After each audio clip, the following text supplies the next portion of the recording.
E eu quero que você pegue o espírito do texto, porque o texto está aqui, se a gente ler rasamente, a gente vai passar rasamente por esse conceito. Eu quero que você perceba como esse moleque está, como esse jovem está. E olha que interessante, a palavra que dá origem à palavra cola, você usar na escola, cola. A palavra que dá origem à palavra cola é essa palavra, chegou-se. Só que no grego, como que ela é falada? Colau.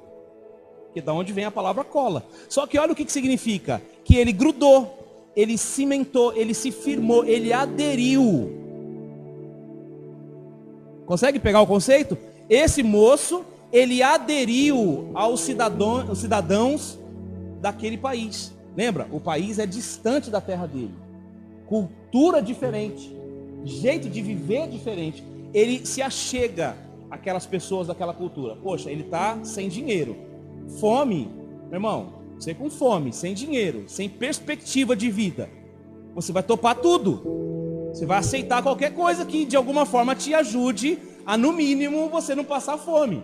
Porque ninguém consegue sobreviver com fome. Ou nada mais óbvio que isso. Então os princípios dele já haviam sido diluídos, valores morais já haviam se perdido. E o que acontece aqui? Ele se encosta, ele se achega.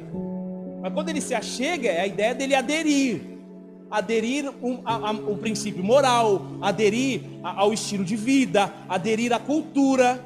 Então aqui a gente percebe que na vida de uma pessoa que se afasta de Deus, às vezes até com boas justificativas, a vida dessa pessoa vai se afastar e vai se afastar e vai se afastar, e ela vai ser corrompida. Não vem com essa história, não, mas eu tô aqui em casa, tá tudo tranquilo, eu conheço a palavra.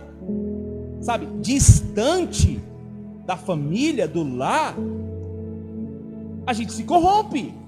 Não tem essa. Essa é a história do pecador. E essa história aqui não é a do filho pródigo, é a história do homem, da humanidade. O homem afastado de Deus, da família da fé, contexto de família, esse homem se corrompe, ele adere às coisas que o mundo tem. Ele gruda. Você já foi fazer um bife numa panela que é ruim, que não tem o anti-aderente? Cara, é muito ruim, o bife gruda tudo, você fica com aquela espátula, a panela fica toda marcada, fritar um ovo é horrível, cara, muito ruim. Tem que ter o antiaderente, né? E esse camarada, ele vai aderir a tudo que é ruim.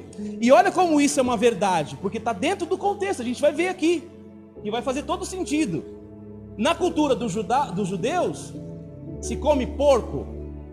Não, porque um judeu, ele entende que a carne do porco, isso entende, não é porque ele acha isso, é porque pela lei mosaica, a lei de Moisés, já foi dito lá para eles que eles não deveriam comer ou cultivar a carne suína, porque é um animal conhecido como impuro na cultura deles. Então, eles nem cultivavam, eles nem cuidavam de porcos, eles não tinham porcos. Tanto é que todo judeu, geralmente, ele é alguém que cuida de bois, de vacas, né, principalmente de ovelhas, de bodes, desses animais.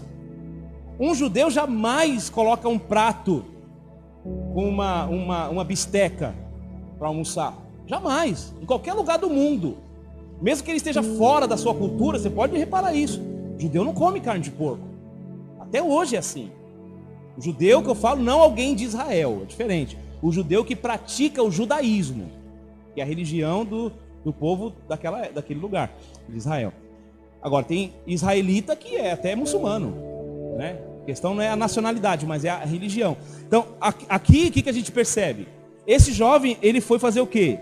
Então, ele se encostou, né, naquele pessoal e procurou serviço, né, com um dos cidadãos do país. Se quiser voltar para o 21.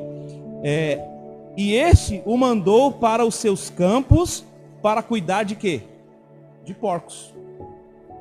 Aqui, meu irmão, eu cresci cuidando de ovelhas. Mas agora, na situação que eu estou, meu irmão, vale tudo. Eu vou cuidar de porco. E a palavra cuidar aqui é a palavra apacentar. E apacentar, que é a ideia usada para você cuidar de ovelhas, essa palavra tem a ver com alimentar.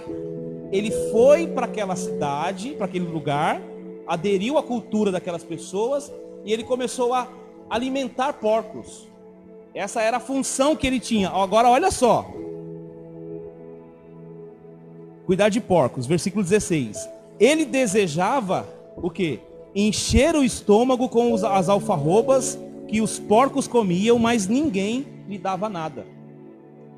Pensa, irmãos, ninguém dava nada para ele. Mesmo a comida do porco era uma coisa que ele não podia comer. Que era uma comida barata, que era uma comida assim, não é que nem hoje aquelas lavagens que a gente vê, não é aquela nojeira toda. É ruim também, é sujo também, mas não era como isso. A alfarroba era tipo uma vargem grande assim, e tem vários caroços que dali debulha e faz uma comida, né, para o porco. E aqueles restos, aquelas coisas que estavam ali, ele desejava comer aquilo, de tanta fome que ele estava. Ou seja, ele iria não somente cuidar de porco, mas ele ia se igualar, se nivelar aos porcos. Ele já estava disposto a isso, mas ele foi tão humilhado que nem digno de se igualar aos porcos ele foi. Ele foi tido, aos olhos da sociedade daquele lugar, como alguém inferior ao porco, onde o porco merece comer, você não. Olha isso, irmãos. E para ele que conhecia que o porco era um animal impuro, aquilo mexe com ele. Aquilo toca na ferida dele.